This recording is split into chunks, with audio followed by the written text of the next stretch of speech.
সড়ক দুর্ঘটনা রোধে এবং দুর্ঘটনাজনিত মৃত্যুর হার কমানোর লক্ষ্যমাত্রা নিয়ে রাজ্য সরকার বহুমুখী কর্মসূচি গ্রহণ করে কাজ করছে। পাশাপাশি সড়ক সুরক্ষা ও দুর্ঘটনা রোধে জনগণকে আরও বেশি করে সচেতন করার উদ্যোগ নেওয়া হয়েছে। কারণ উপযুক্ত সচেতনতা থাকলে এবং ট্রাফিক আইন মেনে চললে সড়ক দুর্ঘটনার সংখ্যা অনেকটাই কমিয়ে আনা সম্ভব হবে। শুক্রবার সচিবালয়ে ২ নম্বর সভাকক্ষে স্টেট রোড সেফটি কাউন্সিলের সভায় পরিবহন মন্ত্রী সুশান্ত চৌধুরী একথা বলেন।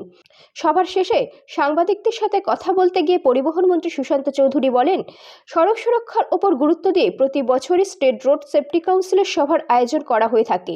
সেই সভায় সড়ক দুর্ঘটনা রোধে বিভিন্ন ধরনের সিদ্ধান্ত নেওয়া হয়ে থাকে। তিনি বলেন, কেন্দ্র এবং রাজ্য সরকার সড়ক দুর্ঘটনা রোধ এবং দুর্ঘটনাজনিত মৃত্যুর হার কমানোর লক্ষ্যে নিত্য নতুন পদ্ধতি অবলম্বন করে কাজ করে যাচ্ছে। আগামী ৩১ তারিখ আগরতলায় এবং সারা রাজ্যে একযুগে আমাদের রোড সেফটি যে আমাদের অবজারভেন্স সেটা আমরা পালন করব।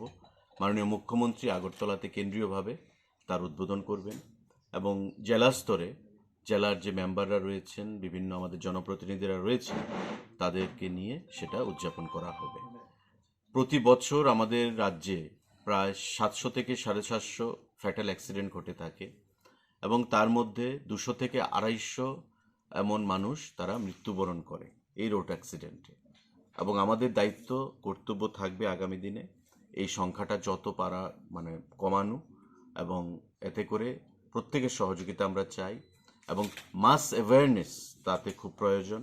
এবং যা police department, transport department, civil administration এবং যে লাইন ডিপার্টমেন্টের আধিকারিকরা এখানে আছেন, তাদের সহযোগিতা নিয়েই আমাদের সেটা আগামী দিনে করতে হবে এবং সে বিষয়ে আজকে সেটা আলোচনা হয়েছে। তো আগামী দিনে আমরা এই রোড সেফটি নিয়ে আরও ম্যাসিভ ড্রাইভ প্রদান করব।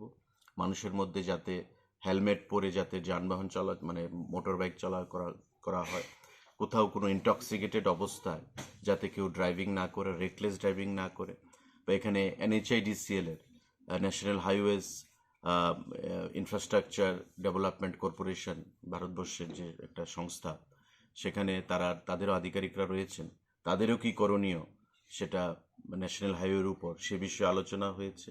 এবং আমি আশা করি প্রত্যেকের সম্মিলিত প্রয়াসে আগামী দিনে রাজ্য সরকারের যেটা আন্তরিক প্রচেষ্টা যে রোড সেফটির মাধ্যমে আমাদের অ্যাক্সিডেন্টের সংখ্যা কমিয়ে এ রাজ্যে একটা নতুন অধ্যায় তৈরি করা,